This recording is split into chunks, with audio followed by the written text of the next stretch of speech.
번째 브론펜브레너의 바이오 생태학적 모형, 바이오 에컬러지컬 모델이라고 불리는 바로 브론펜브레너, 러시아 학자입니다. 러시아 학자의 모형을 좀 여러분에게 소개를 하려고 합니다. 일단 그 전에 이런 13지 선다. 다음 중 인간의 발달에 영향을 미치는 사회 문화적 맥락에 포함되는 걸 모두 고르세요. 이런 거 나오면 이제 여러분은 이제 낚이지 않아. 많은 경우 전부 다라고 했을 가능성이 큽니다. 맞습니다. 이 모든 것들이 다 브론펜브레너가 바이오 생태학적 모형에서 가정하는 인간의 발달에 영향을 미치고 다시 인간과 상호작용하는 사회문화적 맥락의 예시들에 포함이 됩니다. 근데 이런 맥락들이 이렇게 다양한데 이 맥락들을 이 브론펜브레너는 다소 이게 층위를 나눠요. 먼저 1번부터 3번까지 요 직계가족, 가족, 가정, 학교, 또래 친구, 그리고 맨날 등하굣길에 왔다 갔다 하는 골목길 이런 것들을 미시체계라고 이야기합니다. 이 미시체계라는 것은요, 여러분 보면 알겠지만 이 대상, 인간, 개인이 끊임없이 직접적으로 상호작용하고 직접적으로 경험하는 그러한 주변 환경, 사람, 이런 맥락을 모두 다 포함하는 것을 미시체계라고 이야기를 해요. 그래서 미시체계는 기본적으로 마이크로 시스템이라고 이야기를 하는데요. 이 마이크로 시스템은 개인이 직접적으로 상호작용하는 맥락, 상황, 사람을 모두 다 포함하는 이러한 체계를 의미합니다. 4번부터 6번까지의 체계는요. 수학 시간만 되면 말이 없어져 애들이요. 조용해져 친구들이. 그리고 이웃들이 엘리베이터에서 만나서 인사하고 어떻게 지내셨어요? 이렇게 안부를 묻고 그리고 선생님이 베프를 막 혼내는 그런 장면들 이런 것들을 중간 체계라고 하는데요. 이거는 우리가 이야기를 할 때 엑소 시스템이라고 하던가? 갑자기 기억이 안 나네.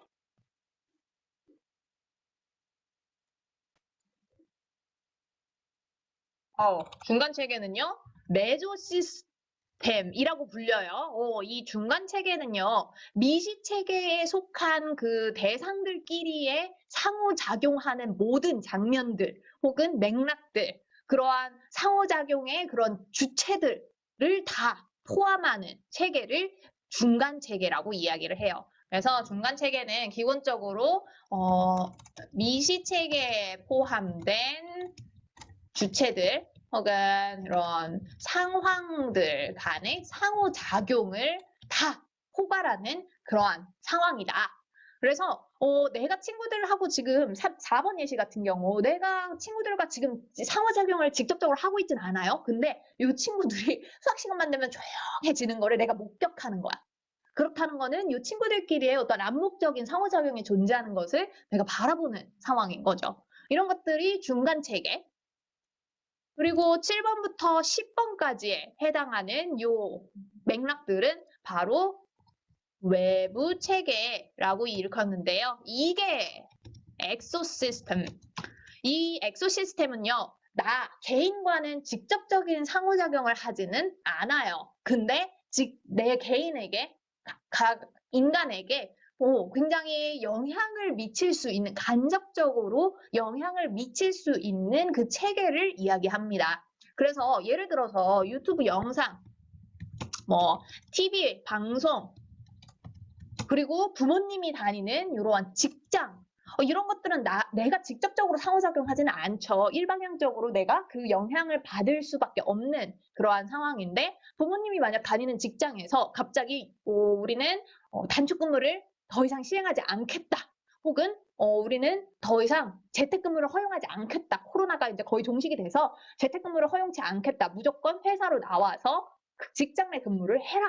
라는 식의 방침이 떨어졌을 때 엄마가 더 이상 나의 재택 수업을 케어해줄 수 없고 그런 것들이 나의 어떠한 인지적 발달이나 학습에 영향을 미치게 되는 이러한 굉장히 내가 직접적으로 뭔가 상호작용하는 곳은 아님에도 불구하고 나에게 영향력을 미칠 수 있는 이러한 체계를 외부 체계라고 이야기를 합니다. 그래서 개인이 직접적인 상호작용은 작용은 하지 않지만 개인에게 영향을 미칠 수 있는 범위, 상황, 맥락을 모두 다 외부 체계다라고 이야기를 하고요. 마지막 굉장히 거시적이죠. 이 거시 체계는요. 매크로 시스템이라고 불리는데 이 거시 체계는 이 모든 체계들이 지금 다 거의 이렇게 계속 이렇게 커지는 그리고 하위에 있는 요 체계들을 점점 포괄하는 형태로 커지는데 이 거시 체계는 사회적인 문화라든지 아니면 분위기라든지 법, 제도, 관습 이러한 우리가 정말로 되게 매 일상생활에서 이렇게 상호작용하지는 않고 영향력을 미치는 것 같지 않지만 이 전반적인 분위기를 형성하는 데 기여하는 그러한 분위기, 큰 시스템을 거시체계라고 이야기를 합니다. 그래서 되게 갑자기 이제 교육과정에 개정될 예정이거든요. 그리고 2022 교육과정이 곧 개정이 될 텐데 그 2022 교육과정에 노출될 학생들은 그 전에 2015 교육과정에 노출된 학생들과 또 다른 분위기의 이런 교육적인 교수학습법을 배우게 될 예정이고 그리고 뭔가 전반적으로 사회적으로 남성과 여성 서로에 대한 갈등이 굉장히 고조되는 그러한 분위기 속에서는 학급 내에서도 남학생과 여학생들 간의 남혐, 여혐 용어가 그냥 만연한 그러한 상황이 벌어질 수도 있다는 점. 이런 것들이 다 개인의 발달에 영향을 미치고 상호작용하는 사회문화적 맥락에 포함된다. 그랬을 때 실은 브롬펜브레너의 이 체계들의 구분이 막 엄청 명쾌하지는 않아요. 브롬펜브레너도 비고츠키랑 약간 비슷한 느낌이에요. 둘 다 러시아 학자인데 이러한 것들을 막 엄청 막 세분화시켜서 야, 여기까지는 중간 체계야. 여기까지는 외부라고 이렇게 딱 자르기보다는 이 우리 인간을 둘러싼 맥락에는 여러 층위가 존재하고 그 여러 층위들이 모두 다 인간과 상호작용을 직간접적으로 한다라는 것을 굉장히 강조해요. 그리고 이 체계에 있어서의 수준이 어느 정도 존재하기 때문에 그 각각의 수준의 특징을 좀 알 필요가 있다라는 데에서 이 바이오 생태학적 모형이 굉장히 중요하게 다뤄집니다. 기본적으로 바이오 생태학적 모형에서 강조하는 것은 맥락이에요. 맥락, 컨텍스트라고 이야기를 하는데요. 이 맥락은요, 발달과 학습의 형성에 있어서 개인의 사고, 감정, 행동, 심리, 정서 모든 거에 영향을 주는 내외부적 환경 및 상황들을 다 포함합니다. 이거가 중요한 이유를 좀 여러분에게 몇 가지 예시를 들면서 설명을 해주려고 해요. 이 맥락이 왜 중요하냐?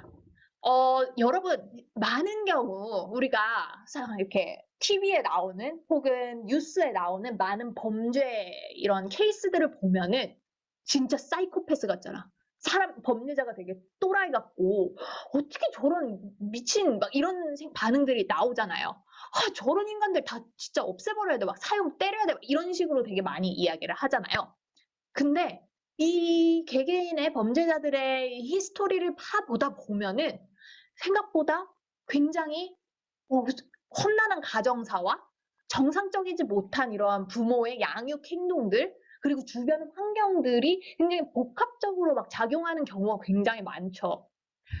이게 뭐냐면은 우리가 행위자 관찰자 오류라고 하는 것이 기본적으로 어떠한 사건, 많은 경우 부정적인 사건에 대해서 이 다른 사람의 범죄나 잘못된 행동에 대해서는 그 사람의 성격이나 기질로 귀인하면서 본인이 똑같은 범죄나 혹은 잘못된 행동에 연루되었을 때에는 이걸 상황적 요인으로 귀인하는 원인을 돌리는 오류를 행위자 관찰자 오류라고 이야기를 해요. 뭔 말인고 하니 여러분이 학교 현장에 나갔습니다. 학교 현장에 나갔는데 내 반에 우리 학급에 있는 A라는 아이가 싸웠어요. B라는 아이와 싸웠어요. A라는 아이는 작년에 3학년 선생님, 얘가 지금 4학년, 3학년 담임 선생님도 쟤 좀 주의가 필요합니다. 라고 이야기를 했었어요. 근데 학기 초에 아니나 다를까 A가 싸웠어요. B랑. 그랬을 때 교사인 내가 가장 하기 쉬운 오류 중에 하나가 역시 문제가 있네. A라는 애는 다분히 문제가 있네. 라고 생각하는 게 바로 행위자 관찰자 오류예요. A라는 애한테 이게 그냥 기질적으로 얘가 문제가 있는 애라서 싸움이 발생한 거다. 근데 실상 알고 봤더니 B가 먼저 시비를 걸었어. 거기에 A가 참다 참다 폭발한 거야. 이런 상황들을 전혀 고려하지 않고 일단 딱 드는 생각이 A가 문제가 있긴 있구만 라고 생각하는 것이 교사가 되게 범하기 쉬운, 맥락은 무시하고 그 상황에서 개인적인 기질로만 문제 상황의 원인을 유추하는 방식의 오류가 바로 행위자 관찰자 오류예요. 이 행위자 관찰자 오류를 범하지 않기 위한 가장 손쉬운 방법은요. 상황을 파악하는 거예요. 맥락을 파악하는 거예요. 최대한 다양한 각도에서 최대한 깊이 있게. 그래서 얘가 왜 그랬을까? 일단 얘의 기질적인 부분을 탓하기에 앞서 왜 이런 일이 일어났을까? 그냥 싸우진 않았을 거예요. 애가 아무리 공격적이고 뭔가 문제가 있는 아동이라고 할지라도 그냥 가만히 있다가 옆에 있는 애를 때리진 않았을 텐데 왜 그런 일이 일어났을지 맥락을 파악하는 것. 이게 굉장히 우리가 지금 인간 발달이라는 굉장히 거시적인 수준에서 이야기를 하지만 실상은 매일매일 마주치는 우리의 행동들 또한 맥락과 굉장히 결부되어 있다. 그래서 얘가 이러한 싸움 행동에 말려들게 된 그 맥락을 굉장히 다각적인 관점에서 이해하는 것이 맥락의 중요성을 이해하는 것과 맥을 같이 한다라는 점. 그래서 초등 교사는 꼭 이 행위자 관찰자 오류를 머릿속에 넣어두어야 돼요. 왜냐면 굉장히 쉽거든. 학교폭력 일어났어요? 그러면 저 가해자 쟤 또 저랬네. 쟤가 문제야, 쟤가. 전학시켜. 이런 식의 이 의사결정 과정은 행위자 관찰자 오류의 굉장히 대표적인 예시입니다. 그리고 또 요런 것들에 대해서 심리학자들이 많이 연구를 진행했어요. 이거는 교육 심리학적인 관점이라기보다는 일반 심리학적 혹은 범죄 심리학에서 굉장히 많이 진행이 되는 연구들인데요. 이 말콤 글래드웰이라는 작가가 쓴 타인의 해석이라는 대중서입니다. 이 대중서에 보면은 인간의 행동이 굉장히 극단적인 자살과 범죄와 같은 이런 극단적 행동들이 생각보다 이 자살을 하고자 하는 사람 혹은 범죄 행동을 하고자 하는 범죄자들에 의해서 이게 실행되는 것이 아니라 그 특정 장소와 결합되어서 발생하는 경우가 많다. 무슨 얘기인고 하니 자살의 예시를 들어보도록 하겠습니다. 영국에서 처음 도시가스가 도입이 됐어요. 근데 처음 도시가스는 아직 일산화탄소 비율이 굉장히 높은 옛날 우리로 생각하면 연탄을 태우게 되면은 일산화탄소가 굉장히 높아지는데 처음 도시가스가 도입됐을 당시에는 이 일산화탄소의 비중이 굉장히 높은 그러한 도시가스가 도입이 됐어요. 이 시기에 자살률이 급등을 합니다. 근데 이 자살의 형태가요, 어떤 식으로 이루어지냐면요, 집에 있는 오븐, 그 도시가스로 운영이 되는 가스 오븐에 머리를 넣은 상태로 죽는 그러한 형태의 자살이 굉장히 급등을 했어요. 근데 아주 기이하게도 도시가스의 일산화탄소 비율이 계속 문제가 되니까 뿐만 아니라 자살뿐만 아니라 일산화탄소 중독이 굉장히 일상적인 문제가 되다 보니까 점점점 천연가스로 바뀌면서 일산화탄소 비율이 적어지고 궁극에는 제로에 수렴하는 도시가스가 완전히 보급이 되자 이런 형태의 자살 그리고 자살률 전반적으로 훅 떨어져요. 이게 무슨 말인고 하니 나는 죽어야겠다. 나는 내 목숨을 끊어야겠다라고 생각하는 이 사람들이 난 수단과 방법을 가리지 않고 죽겠어. 긋겠어? 목매달겠어? 가스 오븐에 머리를 넣겠어? 이런 식이 아니라 딱 나는 저 가스 오븐에 머리를 넣어서 죽을 거야. 라는 이 자살의 방법과 그 욕구가 딱 결합이 되어 있는 형태가 훨씬 더 많더라. 그런 경우는 일상 속에 있는 이 자살의 도구들이 사라질 경우 그 자살에 대한 욕구 또한 많이 사라지더라. 금문교의 예시도 굉장히 똑같습니다. 옛날에 샌프란시스코에 있는 금문교 자살률이 굉장히 높았어요. 몸만 던지면 바로 죽음이었어요. 굉장히 높아서 이걸 어떻게 고치나 막 순찰도 돌고요. 막 온갖 수단과 방법을 가리지 않았어요. 근데 그중에서 가장 확실했던 것은 그물망, 안전망을 설치했어요. 금문교 전반에. 좀 보기에는 안 예쁘지만 안전을 위해서 자살을 낮추기 위해서 어쩔 수 없다라는 선택에 의해서 안전망을 쫙 깔았어요. 그러면은 우리가 흔히 생각하기에 뭐 금문교에 가서 이 자살을 하려고 했는데 안전망 때문에 못 죽잖아요? 그러면은 왠지 다른 곳으로 가서 또 몸을 던질 것 같잖아요. 그렇지 않더라는 거예요. 딱 금문교의 그 자리에서 죽이려고 했던 사람들이 안전망으로 인해서 죽지 못하면서 금문교의 자살률이 떨어지고 전반적인 샌프란시스코의 자살률이 떨어지더라. 범죄도 마찬가지입니다. 굉장히 우범지대, 캔자스시티의 엄청난 우범지대에 이 너무 심각해서 총기와 막 각종 성 문제와 모든 것들이 막 총집합돼서 나타나는 구역이 존재해요. 그 구역 중에서도 아주 좁은 한 블럭, 딱 그 블럭에서 그 캔자스시티의 전체 범죄의 한 70% 이상이 일어나는 것을 알고 경찰들이 그 구역만 집중해서 단속을 합니다. 그랬더니 놀랍게도 이 구역 바로 옆에도 우범 지역이 있거든요. 근데 그 모퉁이를 돌아서 그 블럭을 벗어나서는 범죄가 일어나지 않는다는 거예요. 범죄가 딱 그 구역에 결부되어서 그 구역에서만 많이 집중적으로 일어나고 그 구역을 딱 방어를 했을 경우 범죄율이 전반적으로 떨어지는 효과를 나타내더라. 이것이 의미하는 바가 뭐냐면은 여러분, 아이들이 특히 산만해지는 장소들이 있을 수 있어요.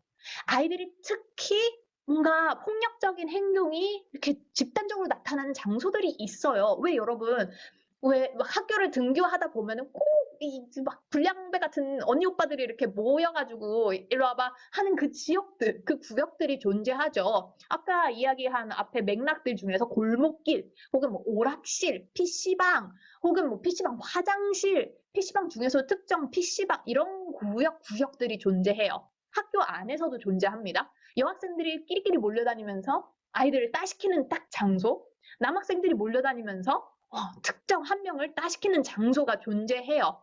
그 장소가 없어졌을 경우 생각보다 아이들이 야, 여기 장소는 선생님한테 들켰다. 딴 데 가서 이러지 않는다는 거예요. 그 장소가 없어짐으로써 그러한 범죄 행동 혹은 폭력 행동이 감소되는 효과도 누릴 수 있다는 점. 너무 폭력적인 예시로만 들어서 살짝 적용이 안 된다 싶을 때에는 왜 여러분 자리 배치를 할 때 이상하게 특정 자리만 앉으면 막 애들이 산만하고 공부에 집중을 못하고 계속 떠들고 막 이런 자리들 있지 않아요? 많은 경우 이제 창가 쪽 끝자리나 이제 교실 뒷문 쪽에 배치된 그 청소도구함 근처들 여기가 특히 아이들의 어떤 산만함을 거의 가중시키는 그러한 자리들인데 그 자리와 아이들의 이런 산만한 행동이 결합되어 있을 가능성이 크죠. 그랬을 때 요 자리들을 어떻게 개선할 것인가? 아예 그 자리를 없애는 방법, 혹은 그 자리의 분위기를 조금 더 깔끔하게 하는 방법, 혹은 그 자리가 왔다 갔다 하는 유동인구에게 유난히 시선적인 방해 자극이 많은 자리라면은 가리개를 설치하는 방법 등등. 여러분들이 실제 교실 상황에서 이런 것들을 응용할 수 있기를 바랍니다.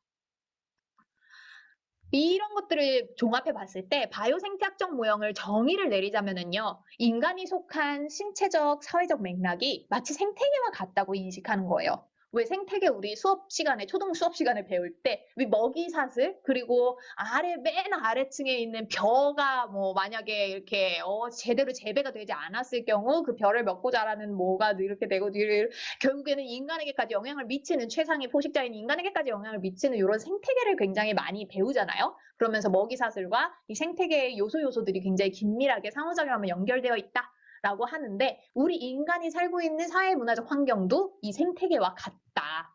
그리고 이 다양한 맥락들이 아까 이야기한 미시체계, 중간체계, 외부체계, 거시체계들이 끊임없이 상호작용을 하면서 서로 영향을 주고받으며 발달한다. 라는 것이 바로 브롬펜브레너가 이야기하고 있는 바이오 생태학적 모형입니다.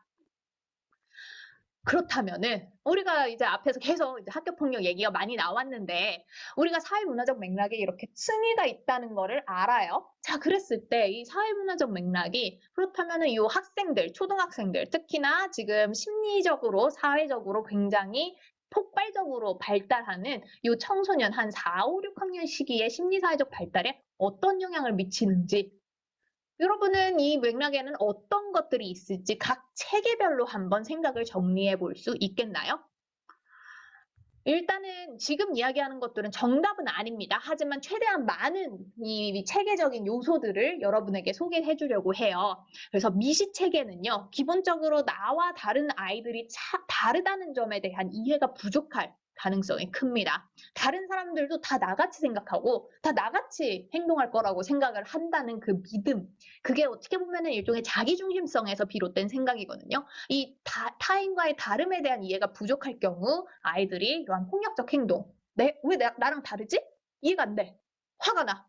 그러면서 폭력적인 행동으로 이어질 가능성이 크다는 점. 이거는 개인 내 신념과 관련된 부분이겠죠. 그리고 이러한 폭력적인 행동이 만연한 또래 문화, 가족의 형태 또한 이러한 미시체계에 해당이 될 수 있고요. 부모의 양육 방식, 굉장히 권위주의적인 그러한 부모에게 있는, 혹은 권위주의적이진 않지만 부모가 충분한 권위를 갖고 아동에게 뭔가 이런 방향성을 제시할 수 있는, 이 권위주의적인 부모는 부정적인 그러한 예시로 많이 들리는 반면, 권위가 있는 부모는 훈육이 가능하고 아이들에게 옳고 그름의 방향성을 제시할 수 있으며 아이들이 이러한 훈육에 대해서 순종할 수 있게끔 하는 그러한 권위가 있는 형태의 부모는 굉장히 이상적인 형태로 알려져 있습니다. 과도하게 허용적인, 뭘 해도 잘했어 오구 이런 방식, 혹은 거부하거나 방치하는 그러한 부모의 양육 방식 또한 아동의 이러한 폭력적 행동에 영향을 미칠 수 있겠죠. 아까 이야기했듯이 교실의 물리적인 위치와 조망도 아이들의 산만함, 그리고 그 산만함을 가중시켜서 뭔가 또래의 그러한 방해 자극에 쉽사리 반응하는 그러한 환경적인 요소로 작동할 수 있고, 교실 내 자리 배치 또한 그 예시가 될 수 있을 것 같아요. 중간 체계로는요, 내가 부모님과 그 직접적인 갈등은 없지만 부모 간의 혹은 가족 구성원들 간의 갈등을 매일 목격할 경우, 혹은 교사들이 나를 바라보는 시각에 대해서, 혹은 교사들이 나에 대해서 이야기하는 것을 들을 경우, 이런 것들이 어떻게 보면 중간 체계로서 아이들의 폭력적인 행동 혹은 굉장히 비행 행동에, 문제 행동에 영향을 미칠 수 있는 사회적 맥락이 될 수 있겠고요. 외부 체계로는 아까 잠깐 이야기했듯이 부모 직장의 어떤 육아휴직 제도나 재택근무 제도, 또는 유튜브 영상, 그 구청의 사회복지 제도, 이런 것들이 외부 체계로서 청소년의 폭력적 행동을 얼마나 완화시킬 수 있는지에 대해서 개입할 수 있는 그러한 요소들일 거고요. 거시 체계로는 부동산 정책의 변화로 집값에 심각한 격차가 발생을 하고, 내가 사는 학군이 굉장히 싼 지역이야. 반면 바로 길 건너에 있는 애 집은 굉장히 비싸. 근데 학군 때문에 결국 같은 학교에 공존하게 됐을 때 암묵적인 갈등들, 서로에 대한 이런 무시와 혹은 선망과 이런 것들이 뒤섞여서 나오는 적대감, 이런 것들이 또 하나의 요소가 될 수 있고요. 경쟁적인 입시 제도, 혐오적인 사회 분위기, 이런 것들이 되게 아이들의 이런 폭력적인 행동에 영향을 미칠 수 있는 거시 체계가 있지 않을까. 이렇게 제 생각들을 이렇게 나열해 보았는데, 여러분들이 나열한 이러한 각 체계의 이런 요소들이 과연 교사로서 이 각 체계에 개입하기 위해서는, 그리고 예방하기 위해서는 어떤 노력을 기울일 수 있을까요? 이 부분에 대해서 한번 생각을 해보기를 바랍니다. 우리가 많은 경우 학교에서 문제 상황을 맞닥뜨렸을 때 개인 수준에서 굉장히 많이 생각을 한다고 했잖아요. 혹은 조금 더 나아가면 걔 가정이 조부모가 키우는 애인데 엄마만 키우는 애인데 여기 수준에서 머물러요. 근데 이거에서만 머무를 경우 우리는 행위자 관찰자 오류를 벗어나기가 굉장히 힘듭니다. 교사로서 해야 되는 일들은요, 각 체계별로 얘에게 지금 영향을 미치고 주고받는 그런 요소들을 좀 면밀히 파악을 하고, 그 각 체계에서 교사가 개입할 수 있는 부분은 어디인지, 그랬을 때 어떤 형태로 어떤 도움을 받고 어떻게 내가 이 아이와 함께, 그리고 가족과 함께, 혹은 이 구청과 함께, 혹은 동사무소와 함께 이 난관을 헤쳐나가야 할지에 대한 수준별 방법을 고안해내는 것일 겁니다. 그래서 한번 여러분이 이렇게 찾아본 각 체계별 원인들을 살펴보고 그 각 체계에 대한 교사의 어떤 개입 및 예방 방안에 대해서 한번 생각을 적어보기를 바랍니다.